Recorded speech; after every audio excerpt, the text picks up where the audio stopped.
back to you real quick. Give me a scouting report of you on the mound. What did you throw? What kind of pitcher were you? Let's give a scouting report on Jared Timms. Let's hear it. Man.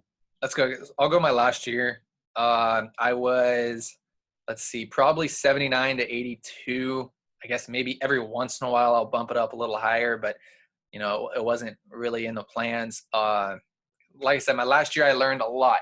I learned how to cut my fastball, so I could throw a cutter. I could throw my fastball with basically the same spin and sink it, which was I love to be able to do that. I had a slider, which again I could do multiple things with. I could flatten it out and make it into, in a sense, a gyro ball, and have a little bit more depth, or I could really curve it around in a sense and put a little bit more spin efficiency on it and really make it into, I guess if you guys know who he is, a Chaz Rowe type of slider where I would start it at the hip and it would go super far away. And I love being able to do that one.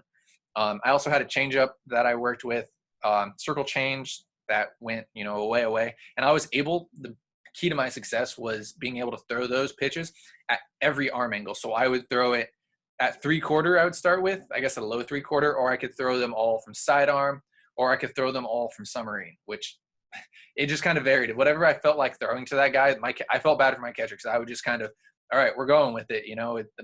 This changeup might, move a lot more at a 5 o'clock than my normal changeup would, but we're going with it here. So I apologize for that. But yeah, like I said, I wasn't overly, I didn't have a super powerful fastball. I was able to spot everything up. And I think I only had maybe 2 walks all year. I think I threw maybe 15 innings. So yeah, that was the key to my success. And like I said before, I was a huge believer in the Marcus Stroman. I would change up my timings and looks, and it was a lot of fun. So kind of based off the Marcus Stroman and Chaz Rowe, who you mentioned, who has a dirty slider. So who were some of the pitchers that you looked up to? Who are some of the pitchers you look up to today, maybe in terms of telling your pitchers, hey, look at what this guy does? I asked this to the person who I had on last, Matthew McGilliott, and he said that he likes watching Trevor Bauer. He likes watching Luis Castillo. So I was wondering if you kind of have any of those favorites. Yeah, growing up, I'll kind of go a little old school here. I was a big Roger Clemens guy, Pedro Martinez guy. I first started kind of throwing like Roger Clemens. I loved the way he threw. I think that my arm angle worked best with that. And then I kind of got into a Pedro Martinez where I would really speed everything up and kind of, move it, kind of drop the arm angle and have more of a two seam. So I think that's kind of when I started being able to know like, oh, I could do these different arm angles. And it was it worked pretty well. So back at that young age, but I was never really confident with it until my last year. Jared Weaver was a huge guy. I loved watching him throw the changeup. He had a great changeup. And then seeing him drop in velocity to still have success at the major league level was huge for me, being that I wasn't a big velocity guy. And now, looking at it, Adam Ottavino, I crafted my slider around his slider. That was a big guy. I saw something on MLB Network, and I think you can still find it on YouTube or something like that, where he showed how to throw his slider. And I was like, dang, if I can make my slider like a little bit like his, that could be really, really efficient. And I was able to. And now, I mean, I'm not going to compare my slider to Chaz Rowe or Adam Ottavino, but I feel like it was, pretty dang good. So it was one of my out pitches. So those guys definitely for sure. And then my dad always preached Nolan Ryan to me.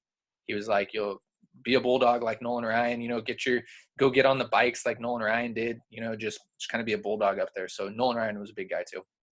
So does that mean that you also fight Robin Ventura type people as well? I did have a little bit of flair on the mound for sure. I was one of the guys that would chirp back at, not necessarily like a Mark Fidrich, and I know we're probably getting into people that maybe your listeners probably don't know, but I know you know who Mark Fidrich is. I know who that is, yeah.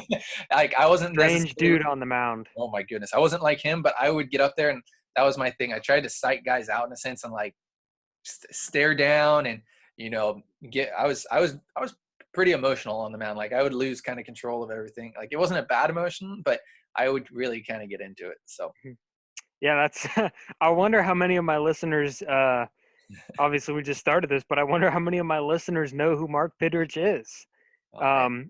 Obvious off the top of my head, really, really small peak. So that's, and also, yeah, talking to himself on the mound, strange guy. Yes. Um, that's an epic name drop right there, Jared. So as you were playing baseball at Hope, you were also covering baseball. So is that a lot to handle at all? Did you find yourself crammed at times, or did you balance it pretty well? Yeah, that was tough at first for sure. Going to my first university, I was like, I got to take a step away from, I mean, Twitter. Twitter's super addictive, and I was like, I got to kind of take a step away from that, and I did for a little while, and then I was able to kind of finally balance out schoolwork and baseball, and I worked a job as well. I worked baseball. I work at a sporting goods store, so it's not horrible. But yeah, it was a difficult thing to balance everything, and then have family and have a girlfriend and everything like that. There's only so many hours in the day, but yeah, going to a 4-year college and having, my schedule was, I'd wake up at 5 o'clock in the morning for a 6 o'clock workout. We go to 7 o'clock. We go to 7 o'clock study hall. We go to 9 o'clock practice until 12 or 1. And then after that, we go to class. If we have in class, sometimes we have an online class, which was great. But if we have sit down class, we got to go from that till, I mean, sometimes you have a 12 o'clock class, you're able to get out of school or get out of practice a couple minutes early. And sometimes, you're at school until 6, 7 o'clock at night, and you're not getting home till 7, 8 o'clock at night. And then by that time during baseball season, most games are already over unless you're playing out on the West Coast, and that's a difficult thing to balance. But if you're able to balance it 100%, get your name out there as much as you can, get your thought process out there as much as you can for everything. But it is a difficult thing to balance. Schoolwork definitely has to come first. College baseball definitely has to come first, and then you can put it on a back burner unless you're really getting paid for it. Go onto Twitter and tweet out some things about baseball, or write a couple articles about whoever you want to write about.